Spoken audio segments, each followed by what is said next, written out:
उद्या प्रिन्सेसचा बड्डे असल्यामुळे तिच्या हाताची नखं वाढली होती थोडीफार, ती काढली. त्याच्यानंतर नेलपेंटसुद्धा लावलेल्या होत्या आधीच्या, त्या काढल्या पुसून. म्हणजे तिला थोडंसं ग्रूम केलं आणि दुपारच्या वेळामध्ये सगळं आवरून पार्लरमध्ये गेले. तर प्रिन्सेसला इथे चॉकलेट बॉल खायचा होता म्हणून तो घेऊन दिला आणि पार्लरमध्ये गेले तर खूप गर्दी होती. मग घरी घेऊन आले तिला आणि झोपवलं. तर संध्याकाळी उठायलाच मागत नव्हती.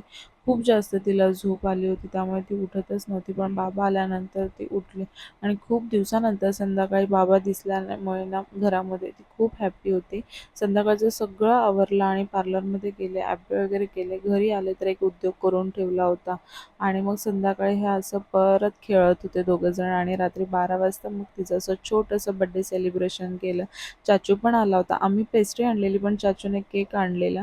त्याच्यामुळे मग तो कट केला आणि बड्डे असल्यामुळे अजिबात झोप येत नव्हती. 1:30 वाजला तरी झोपत नव्हती. असा गेला दिवस. बाय.